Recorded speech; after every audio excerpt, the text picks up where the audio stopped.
Good day, fellow champions of inclusion. I'm Aaron, and this is the Inclusive Dad podcast, where we explore inclusion and make it practical. Thank you for taking time out of your busy schedule to join me in exploring ways we can create a more inclusive world together. You are important, you matter, and you can make a difference. Today, my guest is Jason Lyle. Welcome to the show. Thanks, man. Thanks for having me. Lee, why don't you just start us off by just telling us a little bit about yourself? Yeah, man. So, Jason Lyle, I'm the CEO, or I don't even like saying that. I don't even know why that fell out of my mouth. I'm the owner of Sacred Grit LLC, and I also run a nonprofit called Adventures in Recovery, or lovingly known as Air Georgia. Where we are just a fraternity of men who go out and we are rock climbing, mountain biking, hiking, sound bowling, yoga classing, meditating, cold plunging, group of guys just doing fellowship and growing together. I call it man church in a lot of ways. And the way I came to this place is I was adopted at birth and dealt with some sexual misconduct. And I don't blame it, sometimes people think I blame it on my adoption. I do not blame it at all on adoption. I blame it on my decisions. But grew up Southern Baptist, and so sex and Southern Baptist don't necessarily roll together. Uh, in the classroom setting, we were learning about God. We certainly weren't learning about sex, and so there's shame and stuff around that. That culminated into what turned into a full blown sex addiction as an adult. I was a pastor for 13 years. And as you can imagine, a sex addiction and being a pastor doesn't necessarily go along too well with one another. And so as a result, I lost my job in 2017, which it was kind of time. My theology had shifted. And, that power that's greater than ourselves, as I like to say, kind of knows what it's doing at the end of the day. And if we submit ourselves to whatever we call that, we seem to find our way on the right path. But that led me to deep depression, suicidal ideation, and wanting to end my own life. And as kind of a last ditch effort, on a random Wednesday afternoon when I had really planned how I was going to end my life, I reached out to a man named Rob Gent, who I had met in a wilderness therapy program that I worked for shortly after I stopped being a pastor.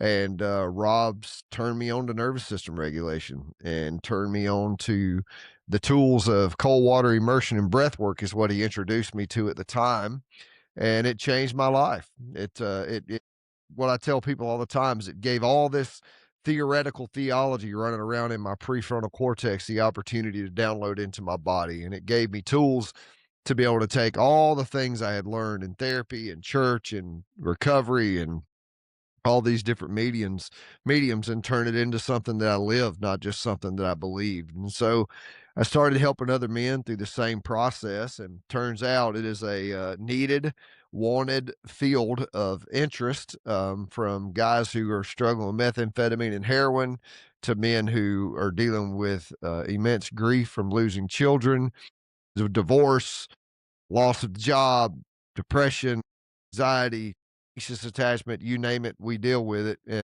um, I would say the vast majority of guys find these tools very valuable in their journey. And so that's what I do now with Sacred Grit is I'm a nervous system regulation coach, but also a spiritual coach. And then Adventures in Recovery, I run the group of men who I call the Man Church. Yeah, thank you so much. That's a lot. That's awesome. I love that. I have a lot of questions in my head, but before we go down that path, and I forget to ask the one I always ask, let's start off with what is your definition of inclusion? Well, inclusion is more of an awakening than it is a realization or a shift of perspective. Inclusion is something that's already here, Aaron. It's not something that I think we will say words like inclusion as if we need to shift our perspective or we need to include people, but everyone is included in this thing that we call life, and it doesn't matter what the color of their skin is, their sexual orientation, how they view their gender, or what country they're from or what language they speak. We're all one race called humans. And inclusion is not something that sometimes as human beings we act like, oh, we're going to come up with inclusion. That's like saying nature.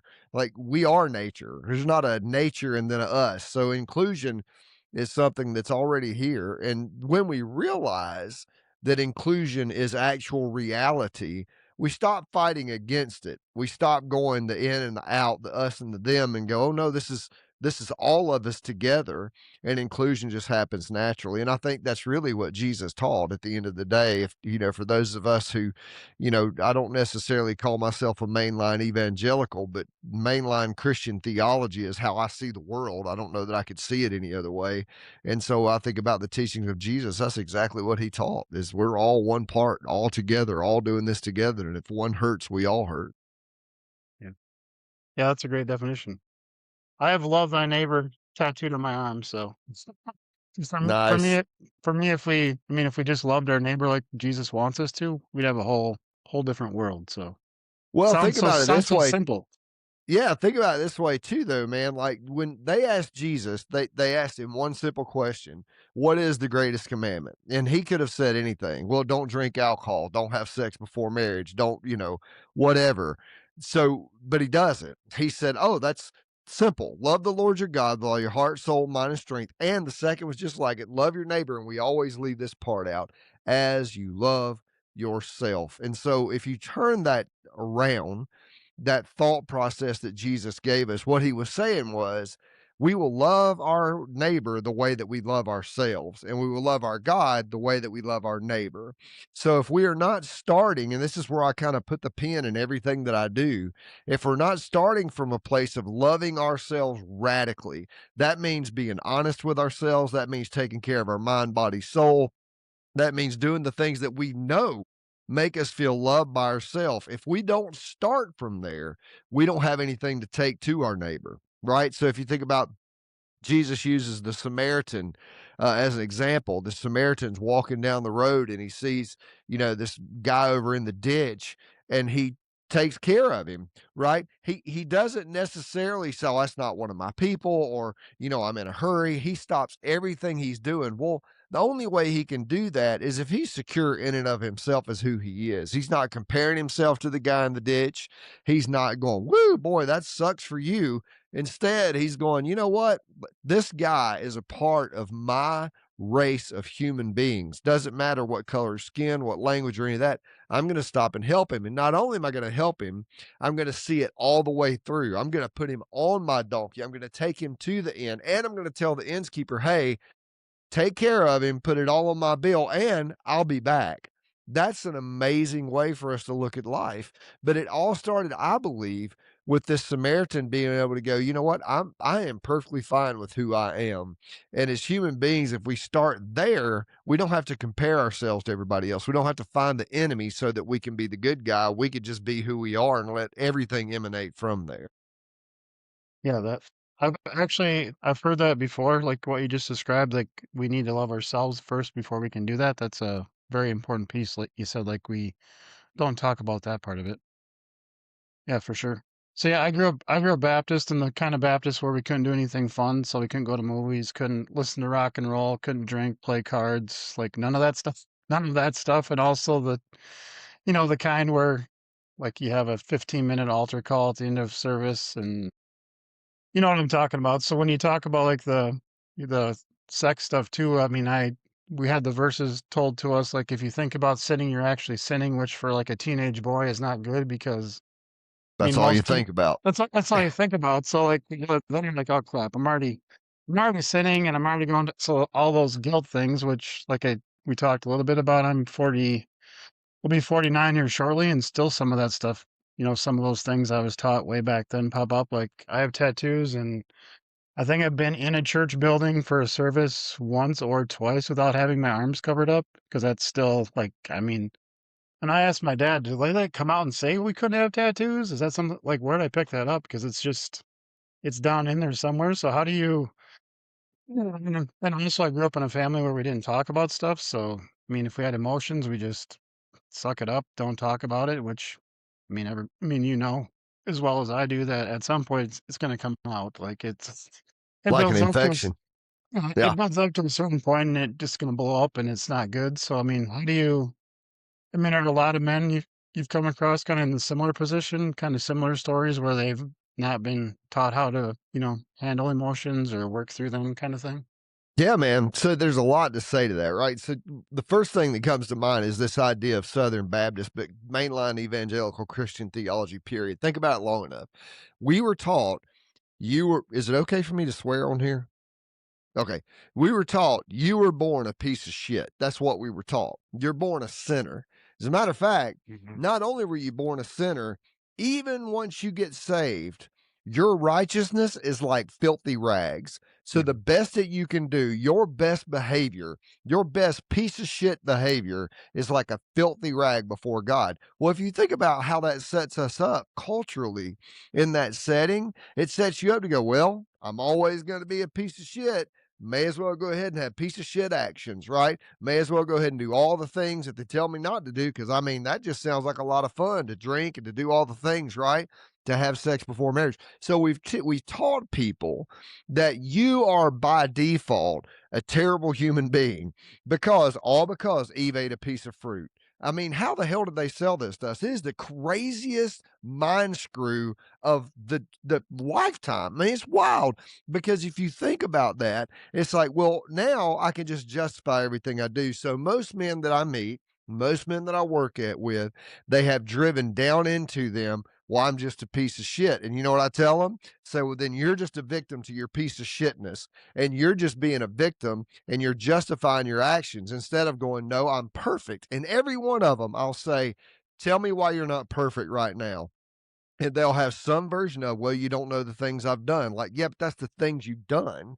And they'll say, well, I don't know what I'm capable of. Well, that's the things you might do. Tell me what you're doing right now, sitting in that flesh suit that you're calling a body. Tell me what you're doing that makes you imperfect. And when I boil down to it, they can never tell me why they're imperfect. They'll tell me about a thought process. They'll tell me about something they've done. They'll tell me about something they might do.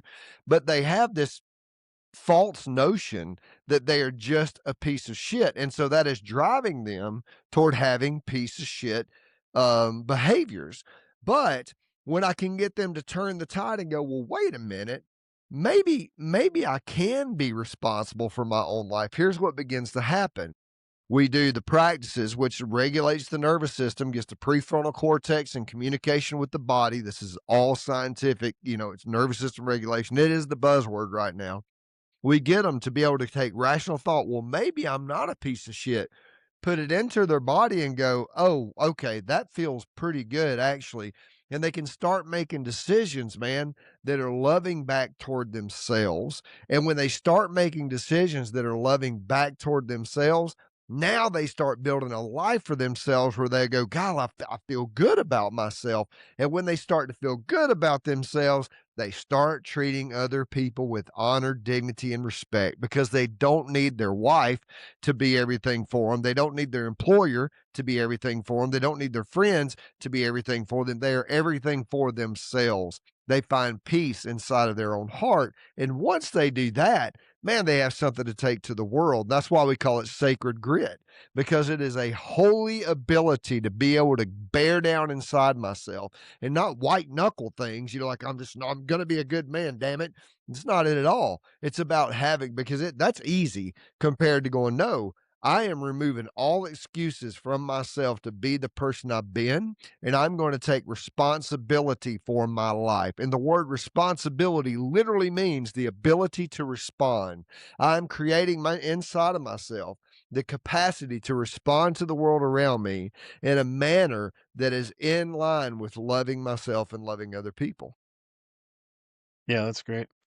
Yeah, as you're talking about the original sin stuff, and also in the we were taught that once saved, always saved. So that original sin thing, and you're always gonna do stupid stuff, and like once you're saved, you're always saved. Those are a horrible combination to tell people because it's like, yeah, if I say this prayer, I'm saved. I can do whatever I want to because I'm going to heaven anyway. So yeah, Well, I mean, yeah, and if you think about the way we treat other people, the way we treat the earth, the way we treat our bodies, the way we treat our health, the way we treat our finances, the way we treat everything around us is predicated on that escapist theology.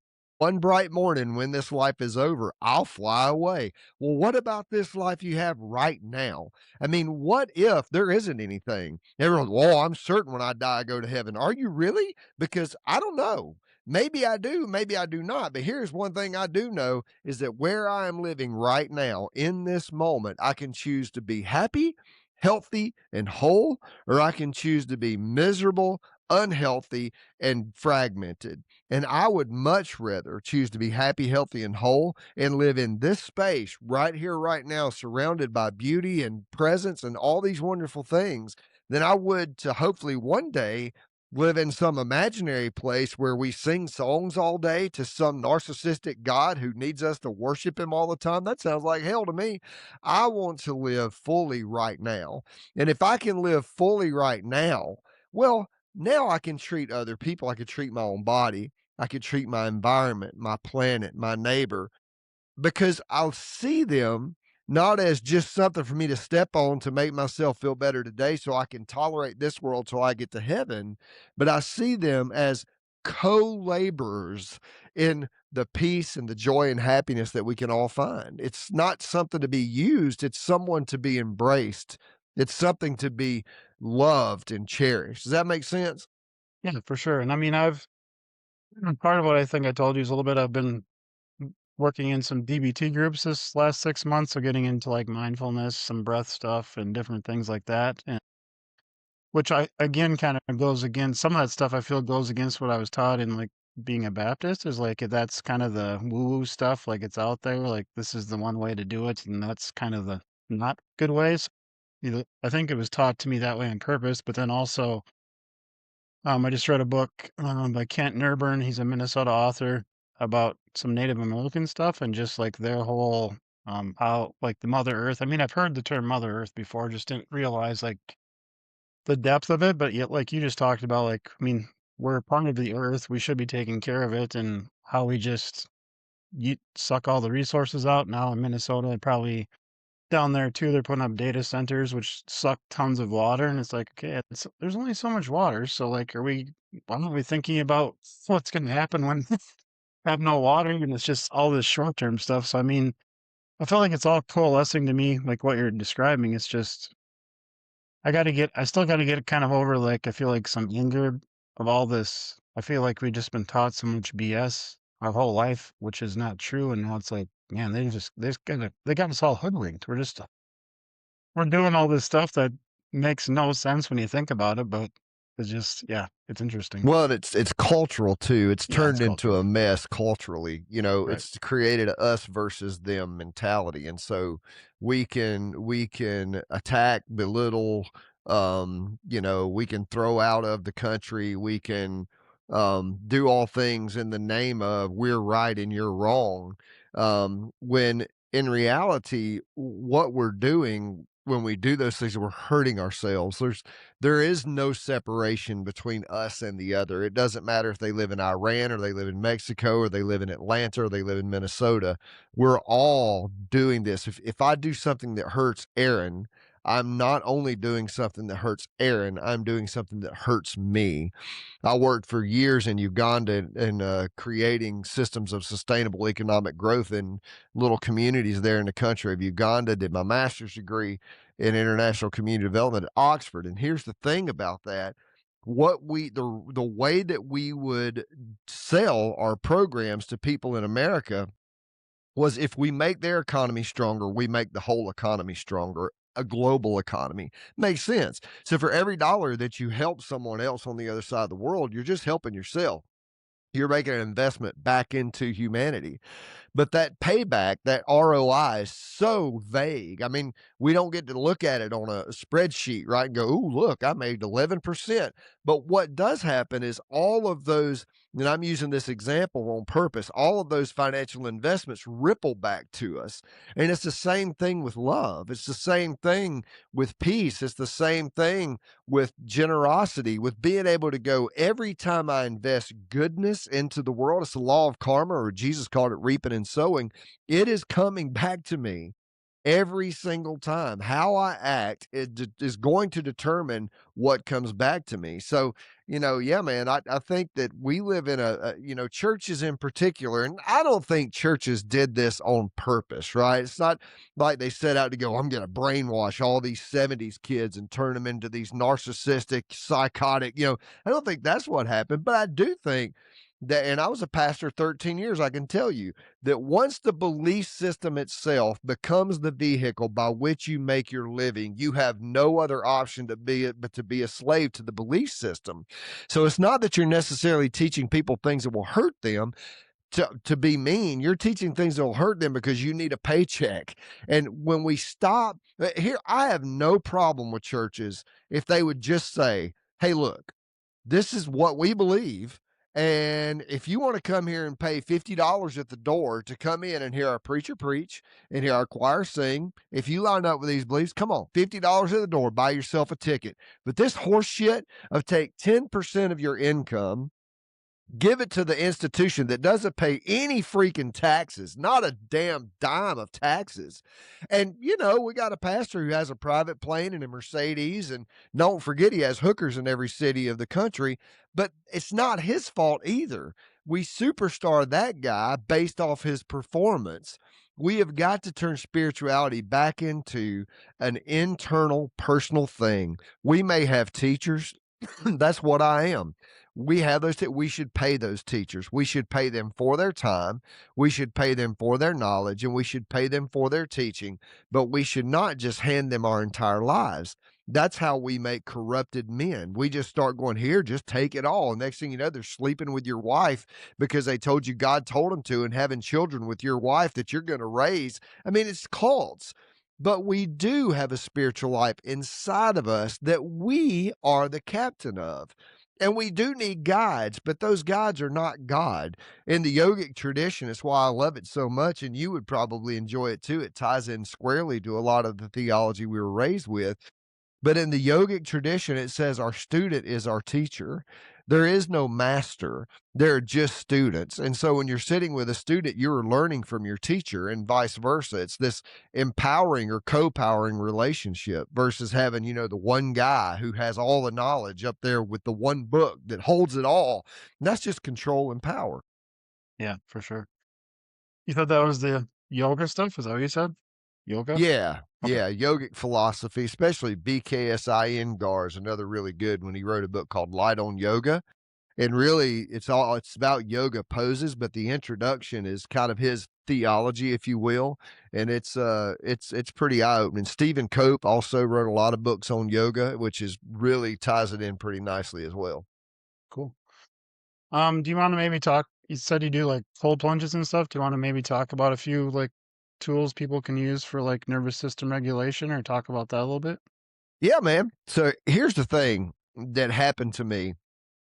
What I learned about adoption trauma is that inside of my brain, and yogis would call it the lower brain, in current times we call it the lizard brain. Scientifically, it's called your amygdala.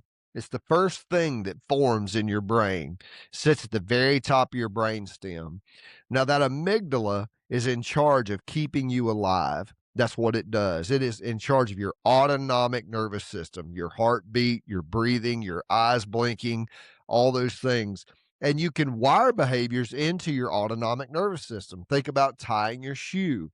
If somebody says, "Hey Aaron, tie your shoe," you're not going to go, "Okay, left over right, rabbit runs through the hole, pull it tight." You're not going to do all that. You're just going to lean over, tie your shoe. But it's because you wired that habit into your autonomic nervous system. Well, all habits work that way. And I would probably argue that things like depression and anxiety are also learned habits. They are things that we have naturally in our lives, but we train ourselves that if we get into these states of being, we get some sort of pleasure from them. Same thing with using drugs and alcohol and food and all these different things. So, cold water immersion is how we tap into our autonomic nervous system. It's not, everybody uses the word hack nowadays. That's literally what it is. I open up my autonomic nervous system. So, and here's the thing about the autonomic nervous system, it runs on autopilot. You don't necessarily, you don't have a prefrontal cortex ability to control it. In other words, I can hold my breath for a while, but eventually I cannot hold my breath until I die. My amygdala will override my logic and I will just take this big deep breath. I can't not blink my eyes. I will eventually blink my eyes because it's an automatic response. Well, we wire these habits through the process called myelination. Once again, folks can Google all this science. Myelination puts synapses together with this gel like substance that moves dopamine and all the feel good endorphins 300 times faster. Well, once we myelinated habits, now they're in our autonomic nervous system. When I get into the cold water, when I got in there at 5 a.m. this morning, the first thing that happens is everything in my amygdala lights up. Fight, flight, freeze, fawn. It all lights up. And what it's saying is, you better get out or you're going to die. That's what it's doing because it's designed to keep us alive. But what I can do is I can sit with that discomfort. I can sit there and I can, in my prefrontal cortex, breathe. I'm connecting my mind to my body through my breath. I start paying attention to my breath. And then I can start to tell myself, I'm okay. And after about 20 seconds, the most amazing thing happens. We start to relax. And after about 45 seconds, our body relaxed. And after about a minute, we find this perfect state of bliss. Now, I stay in for 3 minutes. Science says 2 minutes is plenty. I'm an overachiever, I guess. I'm your typical addict. If it a little bit's good, a lot is better, right? So I'll sit there for 3 minutes. And then when I get out, I have this huge dopamine rush. I feel amazing inside my body, but I've also started my day with something hard, which we all know is good for us. I have taken command of my autonomic nervous system, and now I am armed to make choices back toward myself that are loving to myself because I'm training that prefrontal cortex to be in command of the amygdala, not the other way around. Now, I can't ever fully command that amygdala because it's like I said, it keeps us alive, but I can get rid of the fake shit that lives in there, addiction, terrible theology, all these other things that cause us to have behaviors that are reactive behaviors. I can start to take those out and reframe those with new beliefs because my logic has access to my amygdala. That's great. So the cold, I mean, how cold does the water have to be? Like, I mean, how does Anything that work? below 65 degrees works. I mean, this time of year here in Georgia, it's going to be, I had to break ice off the top of mine a few times over the winter. And one time it froze solid. I wasn't able to get it. It was frozen solid. Sometimes I'll go down to the river when it does that. But, for the most part, under 65 degrees, you're just trying to elicit that response when you first get in that fires your amygdala off. And of course, the more cold, the more intense that firing is. So I try to stay in the mid 50s when I can. But the science says anything under 65 degrees. Cold showers work. Some guys can't stand it. I mean, I've seen guys get in and just jump right back out, and I'll have them start with a cold pack on the center of their chest, just anything to elicit that response. Yeah, I mean, one of the DBT skills is sticking your face in a bowl of cold water to Yep. initiate like the dive response or something. So it's something Yep. similar, I think. So 100%. That's exactly right. yeah. So what other things besides the cold plunge? So you do like yoga and stuff? What other kind of Yeah. breathing? What other things do you do? Yeah, I do yoga every morning. So yoga gives my mind and my body a connecting point. I teach my mind how to sit with tension until it releases.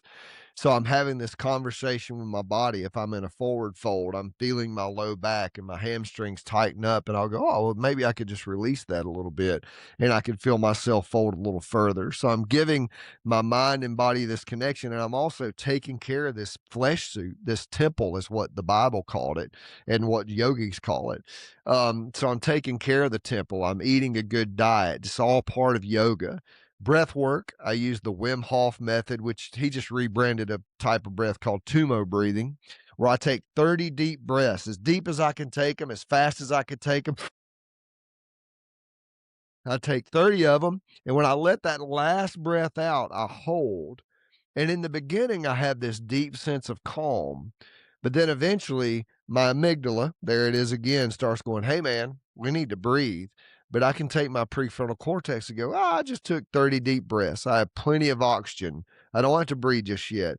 And I can sit a little longer. Then my amygdala goes, hey, man, we need to breathe. And I just create this. I'm widening my window of tolerance for discomfort as I have that conversation between my prefrontal cortex and my amygdala until eventually I have to breathe. I take this huge breath in hold it for 15 seconds. That rewards that autonomic nervous system with this flood of oxygen, and you're thanking it for staying in that space of dysregulation. I let it all out. I do 3 rounds of that.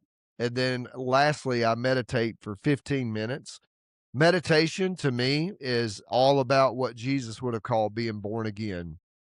Jesus said, if you really want to see the kingdom of heaven, you must be born again.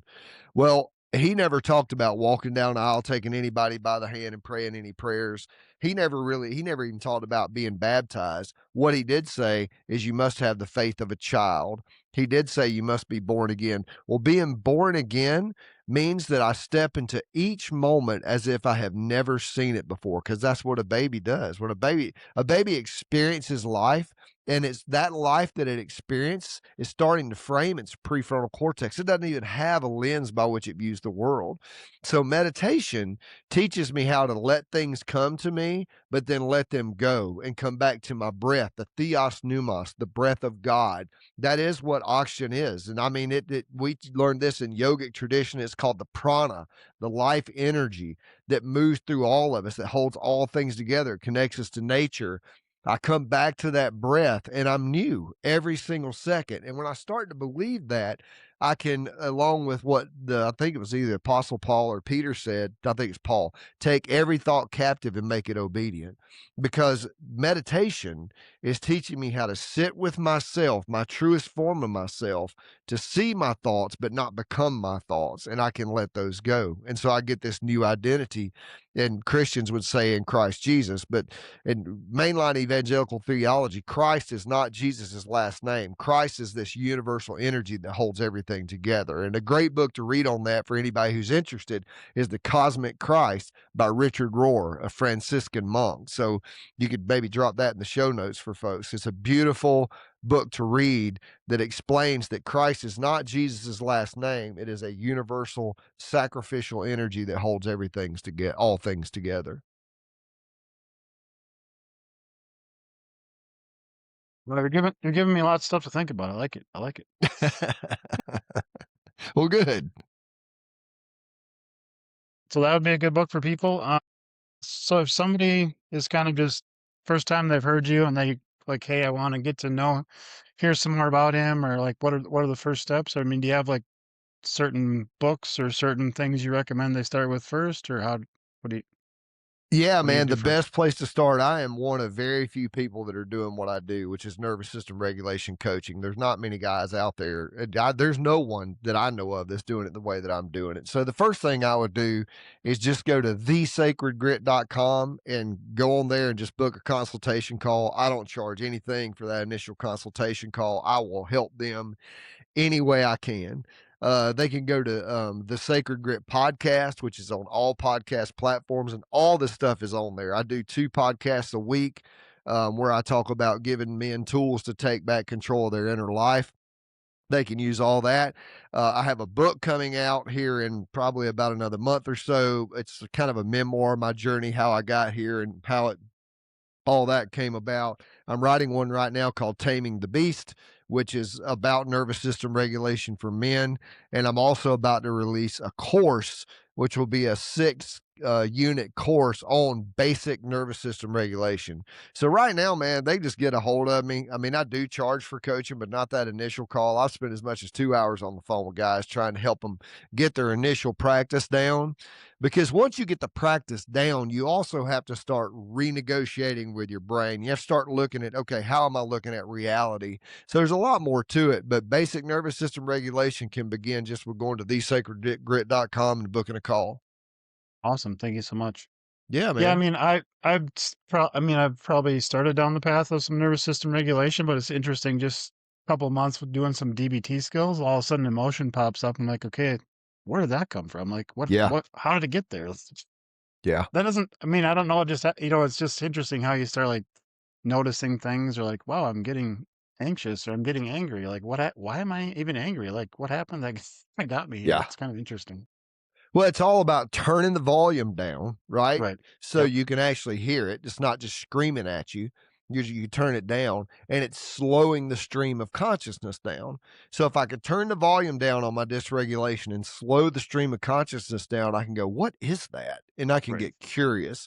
The Right. 3 tenets of everything I teach in the men's retreats I do are honesty, curiosity, and self-love.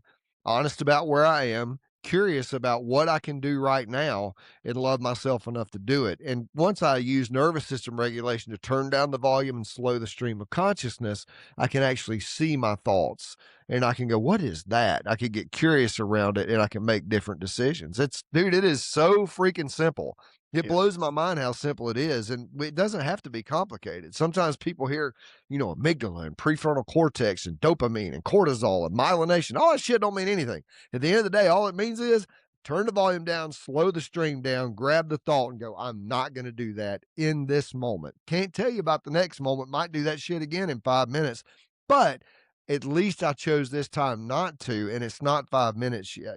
I've got this little crisis intervention tool I have my guys use, and they take this deep breath and hold it, then take another sip in and hold it, then let it go, then set a timer for 90 seconds. Don't make any decisions for 90 seconds. And dude, if I can do that, if I had to do it 20 times a day, doesn't matter, but I am taking command of my inner life. And that's what this is about. It's about men taking command of their inner world to be able to go, no, I am the captain of my soul.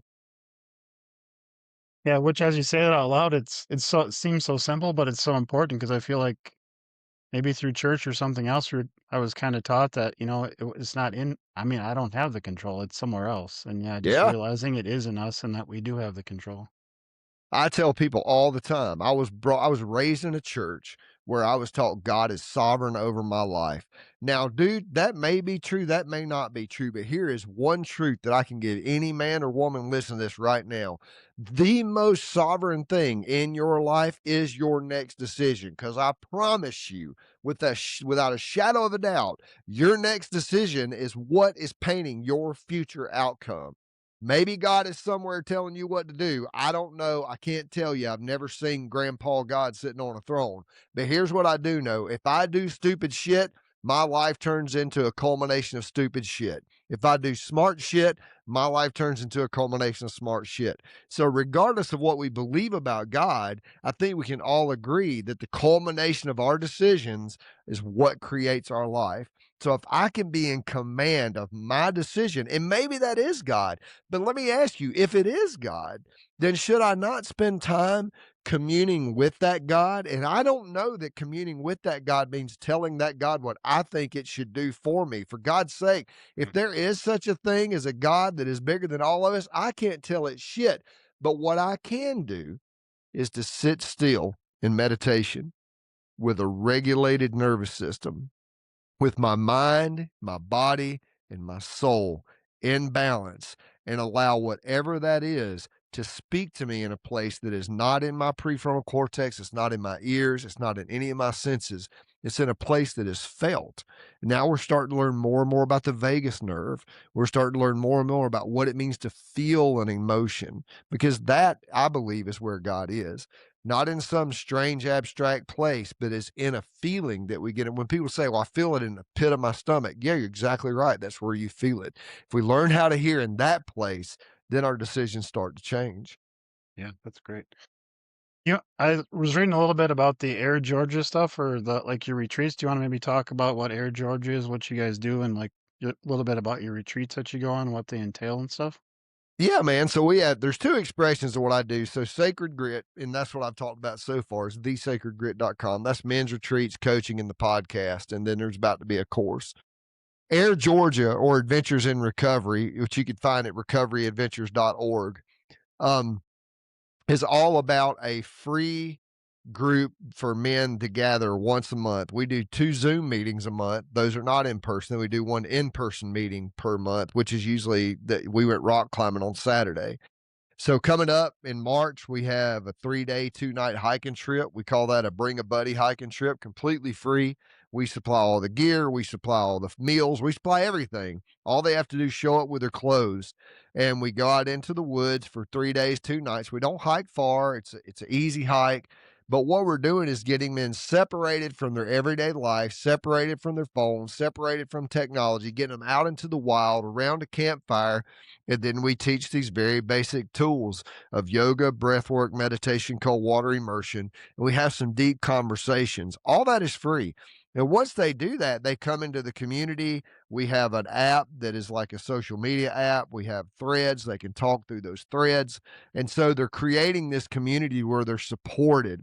And then once a month, like in April, we're going trout fishing, fly fishing in April. In July, we're going to summit three 14,000-foot peaks in Colorado in 3 days. May, we're doing a big group practice together. So every month we have something different that we do together, but it's just a community. I mean, I call it man church. So yeah, that's kind of those pieces work together. Sacred Grit is my personal business. Adventures in Recovery is like all the guys who come through end up in that fraternity of men. It's awesome. What is one tip you can share to help the listeners be more inclusive today? So just something everybody can start doing today to be more inclusive.